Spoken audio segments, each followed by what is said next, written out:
Well, there has been an explosive amount of developments in the artificial intelligence community, and obviously GPT-4 grabbing a ton of headlines. Some of the stuff is just mind-blowing in terms of how far this technology has come so quickly, so fast. And if any of you have been listening to our show for years, you'll know that this is a topic that we have been constantly talking about and saying, the expectations continue just to be blown away, which is what we're seeing.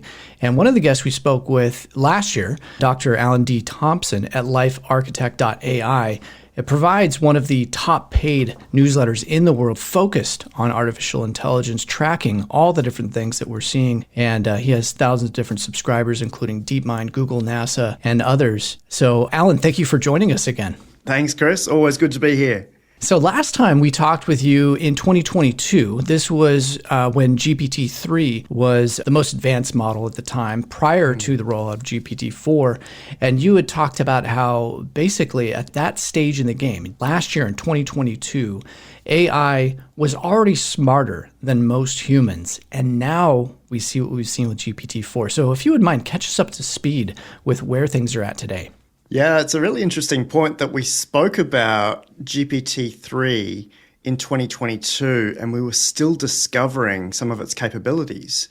So even though it came out in May 2020, it was more than 2 years, and we're on the way for a 3-year anniversary in May 2023, that we're going, here are some tests that we're finding out it can pass. Here are some emerging capabilities that we didn't even consider. And it's taken that long, even today, for people to reveal what it's actually capable of doing.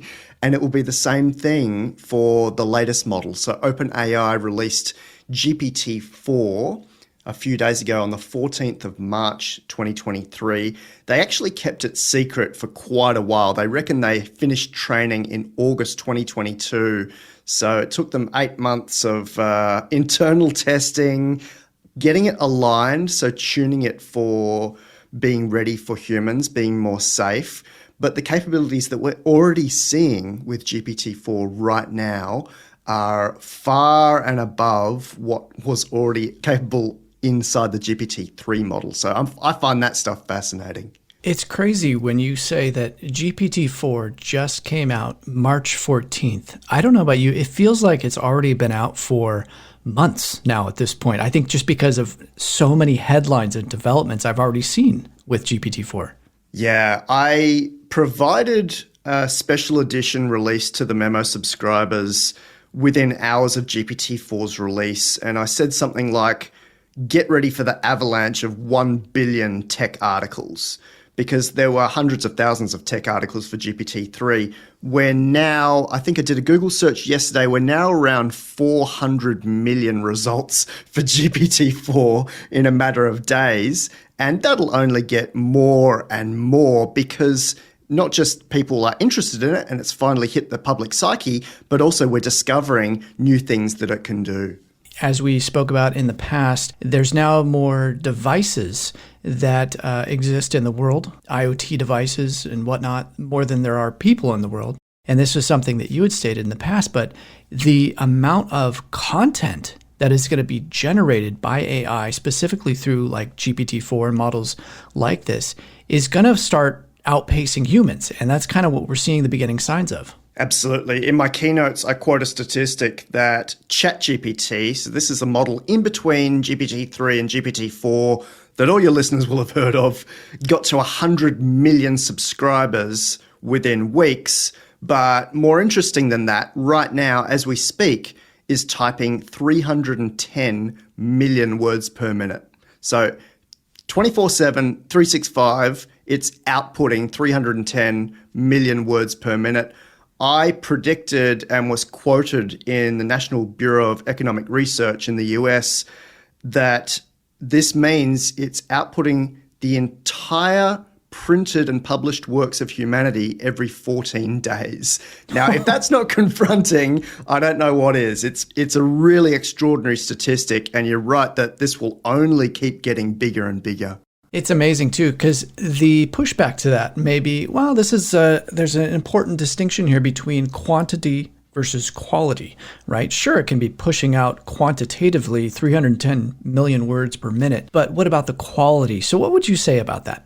I mean, that's the most important point, isn't it? That this stuff needs to be quality.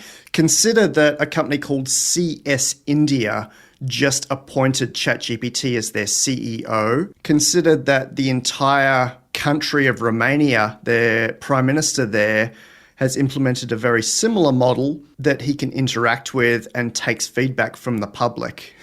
So he can stand there and talk to it. It's implemented inside a mirror. So it's at government level and enterprise level doing some extraordinary things. People like PwC Legal are using it internally for having conversations and really going into their knowledge base. Big consulting companies like Bain and BCG are already integrating that into their professional services. The quality of it is actually very, very high. You've got medical papers, peer-reviewed medical papers that are saying it's very, very good at surgical science and in some cases outperforming doctors. So you're right that it is spitting out a lot of quality, and maybe some of that is people just having conversations with it and playing around with it as a chatbot. But it's almost like a Boeing 747, right? You can fly it around and get it to do surgical science, or get it to play around with climate data, or get it to help out with education, or get it to jump into government level stuff like Iceland is doing, like Romania is doing, like some other governments and countries are doing. And also you can just drive this 747 to the grocery store or down to the post box and have a chat with it. I think there's an enormous amount of quality that is being played around with by big enterprise and big government. Yeah, I would certainly agree with that. And, anecdotally, I've been playing around with ChatGPT and GPT-4 now, paying for the subscription at $20 a month. I definitely wanted to experiment with it and see what the capabilities are. And for me, one of the things that really was eye-opening, I like to create quotes or different aphorisms. And there was an idea I kind of had in my head. I couldn't quite figure out how I wanted to articulate it. So I gave it to GPT-4 and I said, hey, can you rewrite this in a very witty or pithy manner? And not only did it rewrite it, but it actually took what I had conceptually and it advanced it to a whole nother level, way beyond something that I had even thought of, to provide, a new level of complexity to the ideas. So GPT-3 couldn't rhyme.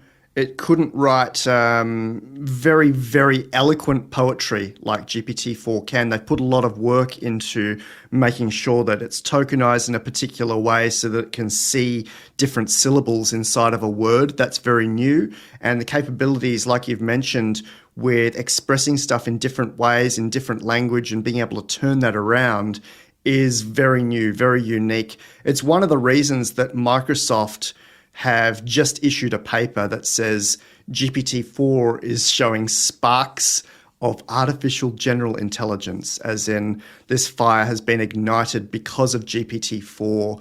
We are in the middle of discovering how big GPT-4 is, given that OpenAI would not reveal the size of GPT-4 for commercial and competitive reasons. But the current rumor, based on 8 different sources, is that it's about 6 times bigger than GPT-3 and probably uses 40 times more data in its training than GPT-3. So you can imagine 6 times bigger, 40 times more data, the capabilities and the way that it's able to articulate, express, all of that is just so much more improved versus what was an amazing model in GPT-3 anyway. So what does that mean in terms of the number of parameters? Because like we spoke with you last time, you can kind of think of each parameter in a neural network sort of similar to an individual neuron. What would that mean for GPT-4 when you use that estimation that you gave out? GPT-3's parameter count was 175 billion. At the time of its release, it was one of the largest models, and it continues to be one of the largest dense models. GPT-4's rumored size is 1 trillion parameters, 1,000 billion parameters. Now, that may not be densely activated. I don't want to use too many technical terms or buzzwords here. We say that it's kind of sparsely activated, which might mean some of it is kind of looked up like a database. It's not these synapses between neurons. If we did compare GPT-4's 1 trillion parameter count to the human brain, as in our count of synapses, it's still only about 1% of the size of our brain. We've got 125 trillion connections between neurons, and we're talking about 1 trillion connections inside GPT-4. Okay, so 1 trillion parameters, roughly about 1% the size of the human brain. But again, we're still in the beginning stages, right? I mean, this is, as you said earlier, GPT-3 just came out in May 2020. It was, almost 3 years ago. GPT-4 just released a couple weeks back, and we've seen a massive, massive change and improvement even from that last model. There's so many different areas I want to get into with you. I do want to make sure that we hit on this idea of AI now being smarter than the average human, which is what we spoke about last year in 2022. And I know that took a number of our listeners back, and some people still have a hard time, I think, even dealing with that fact. But can you tell us, because I know at your website, lifearchitect.ai, you track all the various tests that are being conducted and seeing where does GPT-4 and all these various large language models, where they perform relative to humans. Can you tell us a little bit about your research on this area, especially when we think about AI outsmarting most humans now at this point? The first thing to mention here, Chris, is that these models are not specifically trained to do a specific task. So if we look back 10 or 20 years ago, we were very specifically training things on how to play chess or how to answer trivia questions.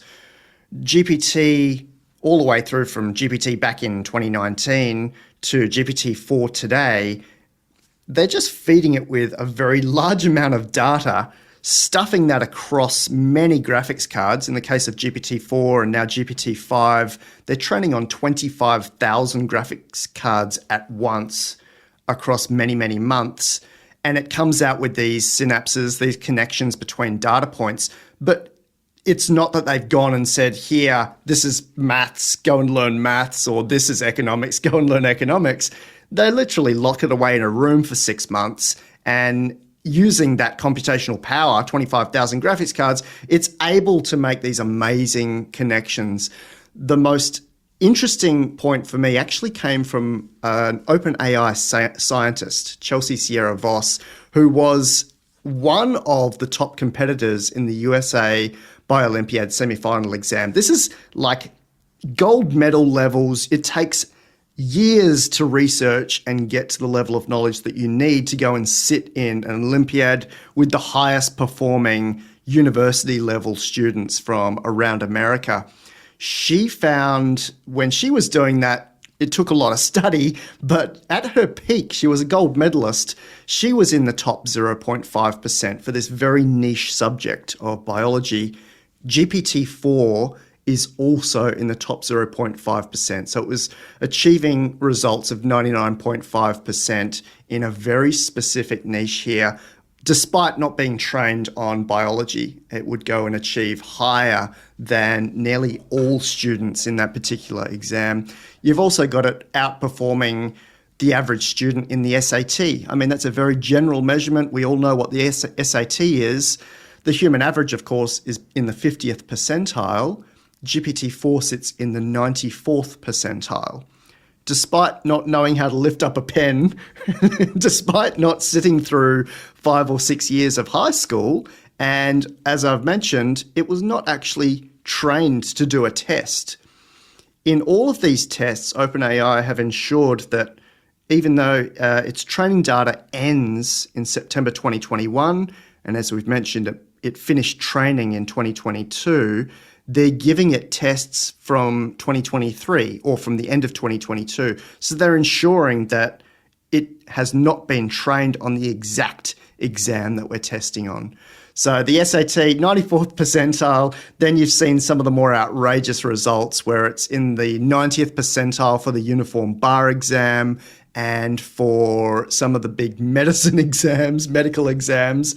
They even gave it the advanced sommelier theory knowledge. So this is wine tasting. I don't know if you remember seeing the documentary Somm, Chris, where they walk through just how hard it is to memorize all these different notes, fragrances, and tasting. So the actual effect on the tongue, it's a little bit outside of my purview. But GPT-4 also achieves in the 77th, or gets a result of 77% in a wine tasting exam at the most advanced theoretical knowledge that you could test for there. Right. So it's not actually tasting wine. It's testing on the theory of how would you pair and all that goes into being a sommelier, right? I mean, so it's the written portion of it. Exactly. Yeah. Without knowing any of the notes, without really knowing what a grape is. But of course, during those, it's equivalent of 1,000 years of training. It's gone and derived connections between all of those different concepts. It's amazing. And again, OpenAI's GPT-4 was not trained specifically on any of these exams. It has been able to train itself. And now you can just kind of like a general purpose machine, apply it to all these different tests, and it's achieving superhuman performance. Exactly right. Yes, Superhuman is a really good way of talking about it. And there's been some news even today about the fact that it is superhuman. Yeah, at what point do we stop referring to this as AI and now start referring to this as super intelligence? Because, I mean, if it's exceeding what we're able to do on all these different tests, like you said, I mean, 94 percentile for SAT, I mean, across the board, it's doing what no single person could do, right? I mean, there may be one person or a small minority of people that can outperform it on a single test. But when you're talking about it's now outperforming humans on a large cross-section of all these tests, I mean, that's well beyond anything that one person or any group of humans can now do. Yeah, exactly right. I don't know anyone that can pass advanced wine theory and that Biolympiad and medicine and law and very high-grade maths and economics and then achieve very high in the SAT. And that's not even all the tests. OpenAI were very thorough in their benchmarking and they really gave it quite a wide range of testing. So I would certainly be talking about this as super intelligence already, and we'll see more of that in GPT-5 and even the coming models this year from competitors. Yeah, I think we're very close to seeing that shift, that mental shift from people just saying, okay, now at this point, I think it's fair to say we need to be calling this not just AI, but super intelligence.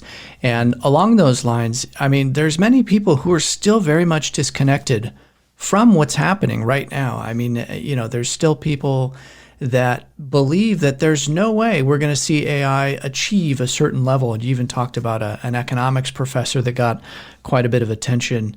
Can you tell us a little bit about, what he thought and how wrong he ended up turning out to be?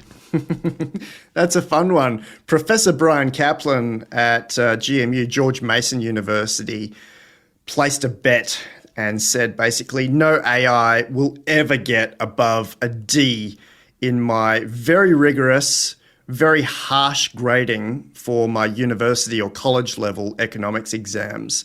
And he rewrites them every year, and he's very famous for, quite a hard test. And I think he fails out a lot of students, is just my guess. So he placed a money bet that said no AI will even be able to achieve an A by 2029. So another 6 years.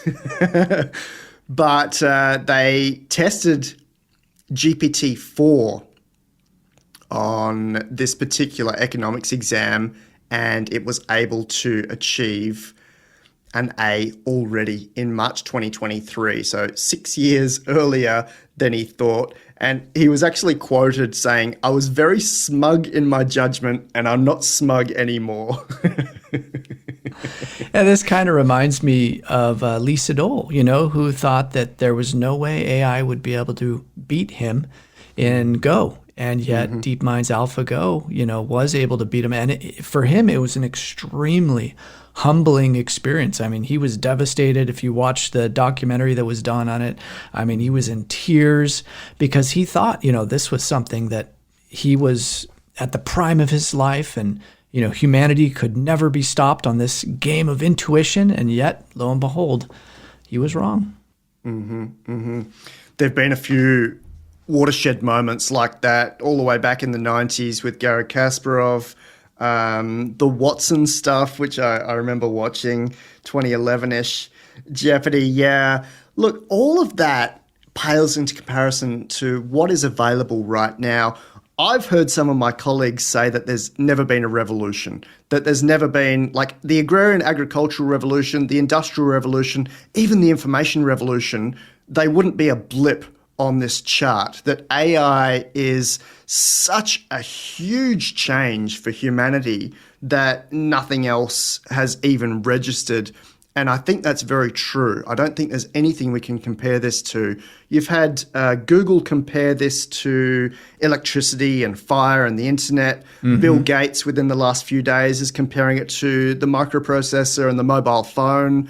I think it's even more extraordinary than that. I struggle to come up with words for it, but certainly it is more profound than the discovery of fire. This is like harnessing everything that humanity has been able to achieve and then exponentially multiplying that and making it available to everyone. Really extraordinary. Yeah, it is. It is hard to put in words just how important and how big of a change that we are seeing. But as you pointed out with a number of these other people, the main idea is that we're seeing AI reach the level of prior foundational technologies, whether that was fire or electricity or the invention of the internet, right? I mean, these are things that society cannot exist without them.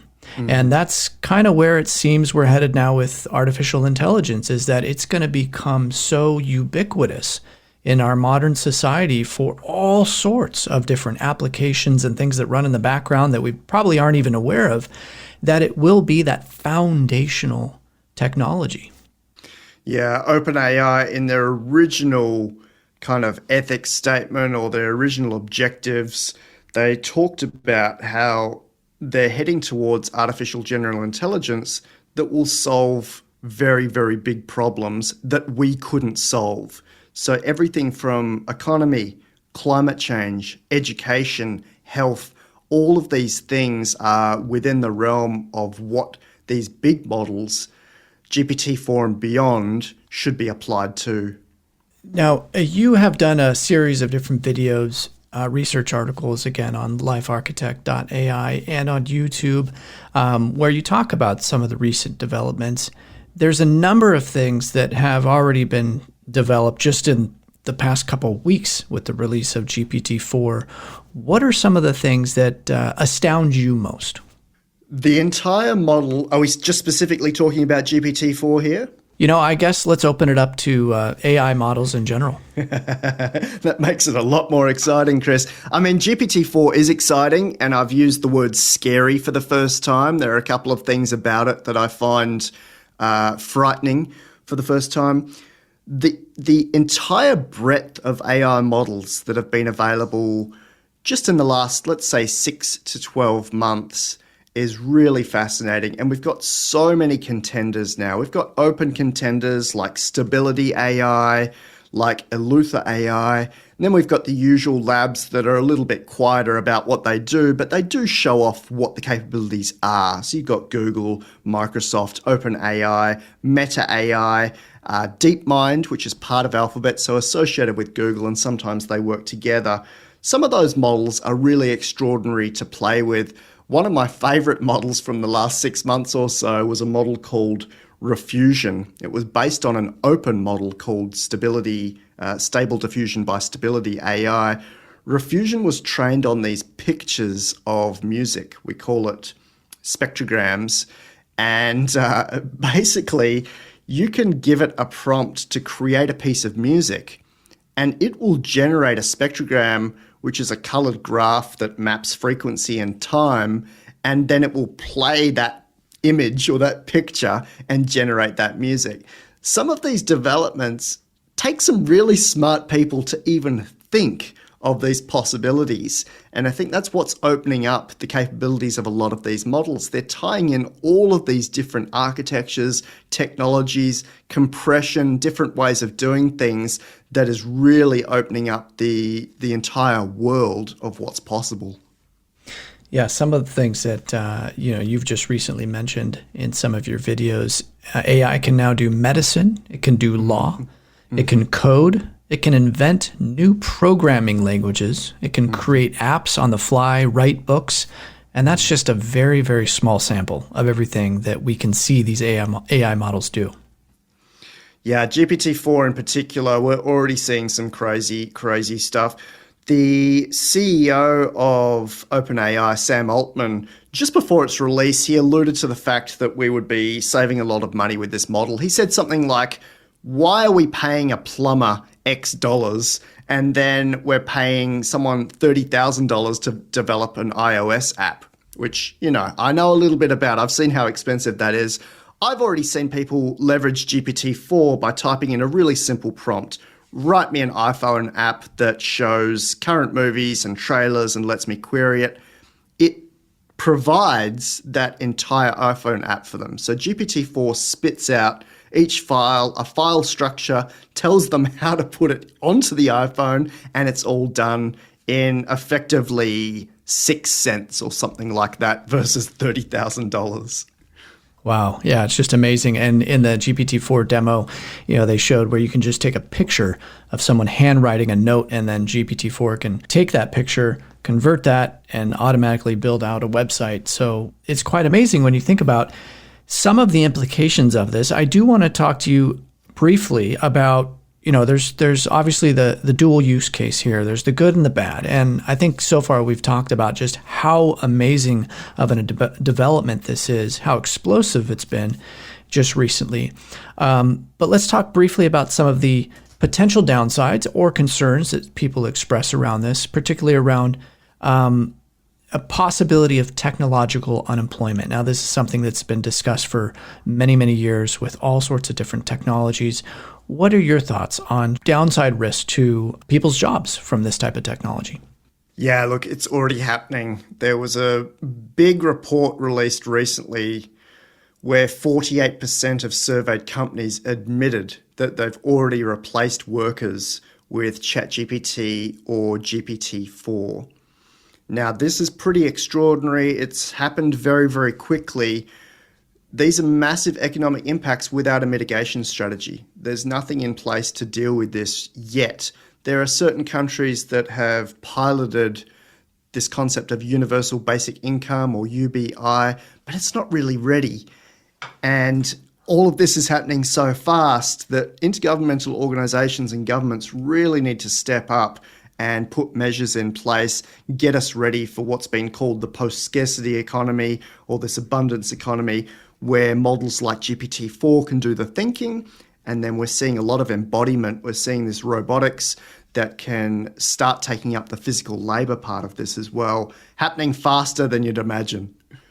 Yeah, it certainly is. And as you pointed out, 48% of surveyed companies, according to this survey, saying that they have replaced workers. I'm already using, I was using GPT-3, ChatGPT in particular, and now GPT-4 through the ChatGPT interface at OpenAI. I'm already using that for transcribing podcasts, for writing articles, for producing intros, in some cases trying to, get ideas for questions.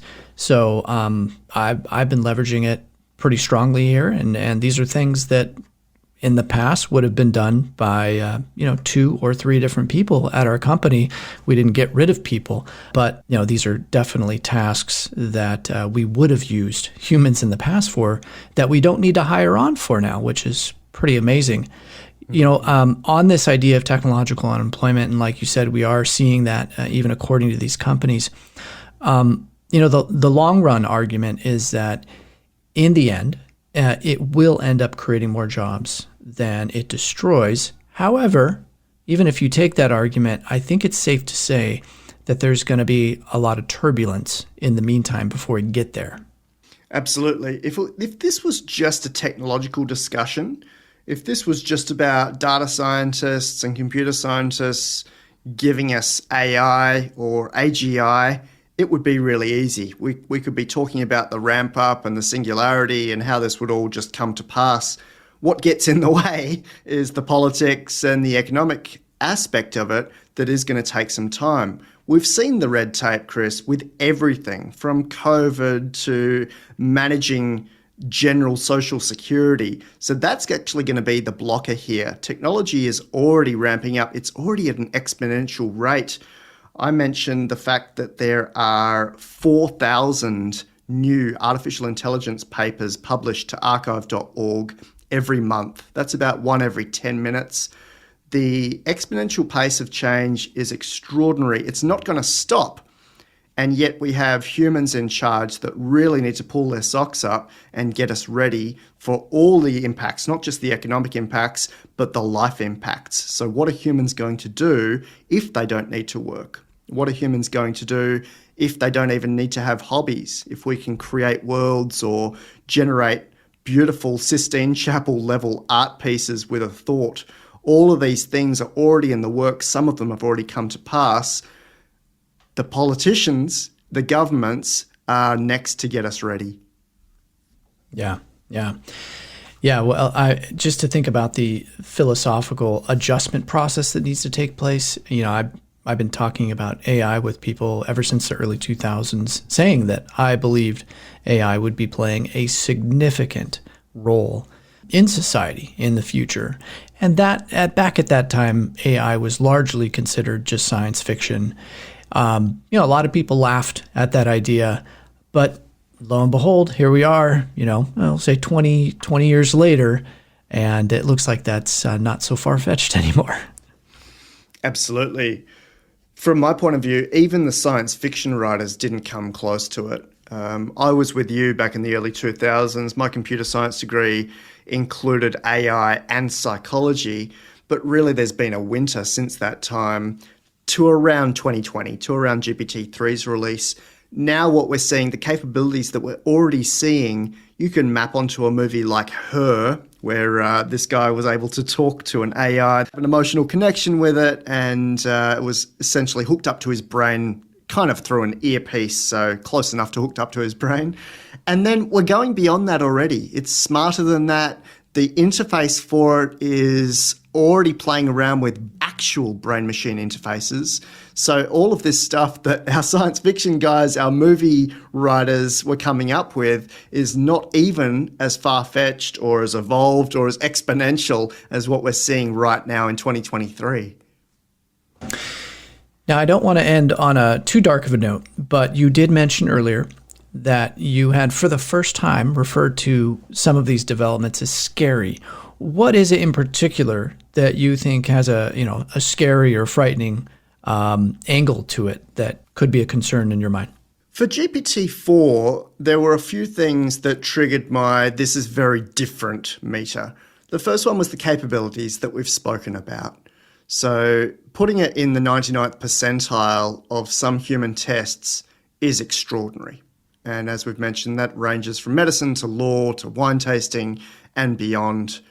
Then there's the fact that for the first time, OpenAI are saying, we don't want to tell anyone about this. They didn't release any technical details about the model at all, aside from the tests. So they didn't reveal the true parameter count or the token count or how they trained it or the architecture. That has become a trade secret. So others are going to follow suit with that, which means different labs are not going to publish the same amount of detail that we've been used to for the last 3 years or so, which really closes down understanding of what these models both can do and where they came from, how they were trained, what data was used. There was some preferential treatment with the release of GPT-4. Some people got access to it 8 months ago and they were friends of OpenAI. I find that to be a bit disappointing. The economic impacts, huge and really need to be explored. They are being explored in a big way. OpenAI released a paper. We mentioned a paper that looked at different surveyed companies. Goldman Sachs released a paper today on the economic impact. So that is being explored, but I think a lot of people are going to be sidelined by this one and the way that it actually works. One thing we haven't mentioned is the concept of power seeking within these models.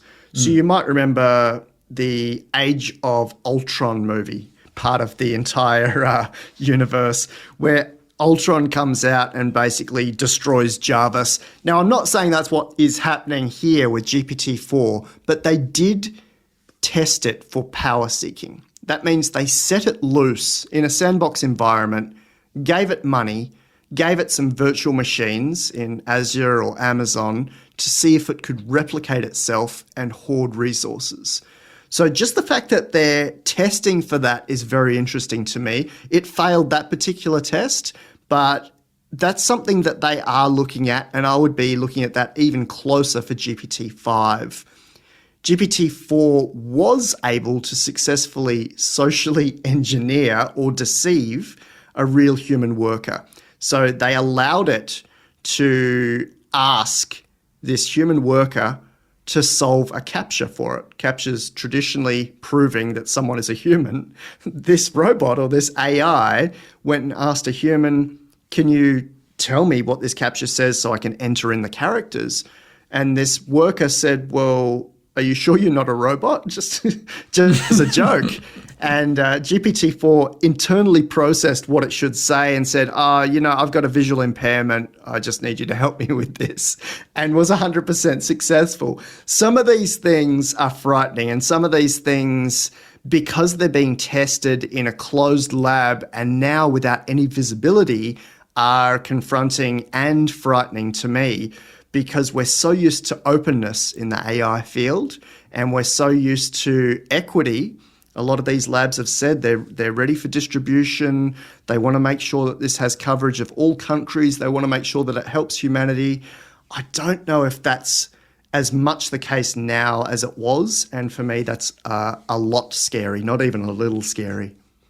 Yeah, when you're talking about this use of social engineering to escape the confinement or the restrictions that AI may be within, that reminded me of the movie Ex Machina, right? Mm-hmm. Yeah, absolutely. Yeah, that's a pretty frightening movie. My next edition of the memo, I'm going to be providing like a Boston squares of the different Hollywood movies and where some of these things sit in terms of optimism and pessimism. And it's a really interesting view. Ex Machina would be like in the evil square for that one.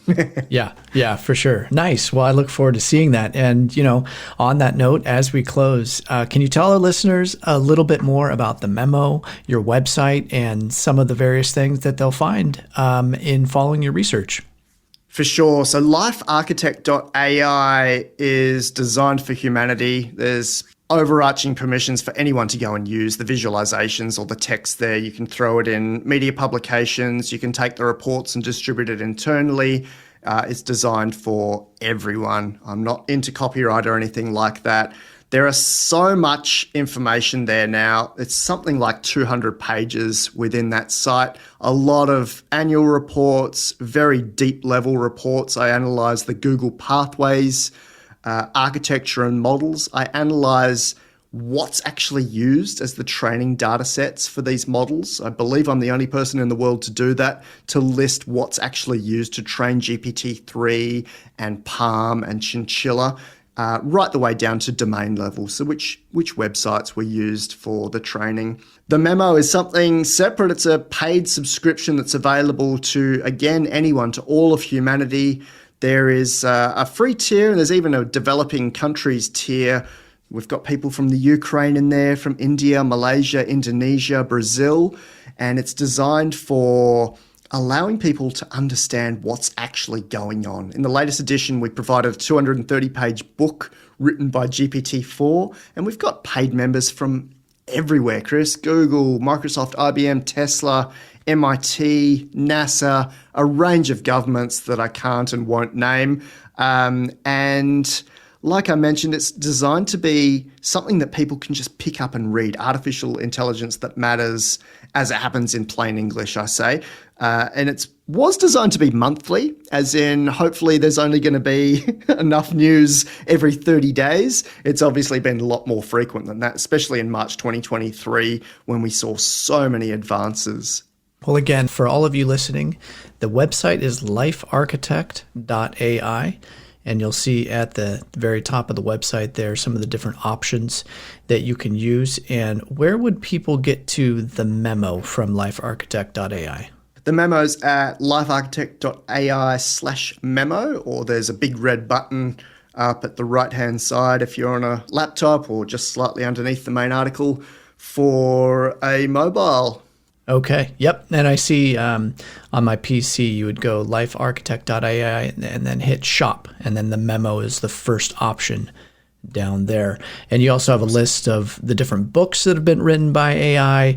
So massive archive and just trove of great analysis and data on this space. So encourage all of you to go to the website, sign up for the memo, and you will be amazed. Well, Alan, it was a pleasure to speak with you on our show again, and we definitely look forward to getting an update from you in another few months. Yeah, that's going to be scary, isn't it? Can we imagine something beyond GPT-4? The fact that GPT-5 is training right now, as I mentioned, on 25,000 graphics cards, probably with a lot more data, with a lot more capabilities, maybe with embodiment, maybe being hooked up to a humanoid robot. Those things are going to be fantastic to discuss and in some ways hard to imagine. Yeah, we'll have lots to talk about next time for sure. So thank you for joining us out in Australia, and it was a pleasure speaking with you again on our show. Awesome. Thanks, Chris.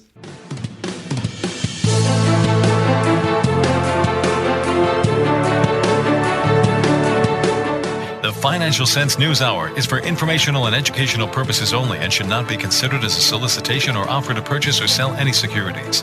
The investments, investment strategies, and investment philosophies discussed or presented on the News Hour each involve their own unique risk factors, which are not discussed on the show. Responses to listener inquiries are based on the personal opinions of the Financial Sense staff and do not take into account listener suitability, objectives, or risk tolerance. Financial Sense News Hour and its parent company shall not be liable for any financial losses that result from investing in any companies mentioned in Financial Sense or arising out of the use of any material on the News Hour. Be advised that you invest at your own risk.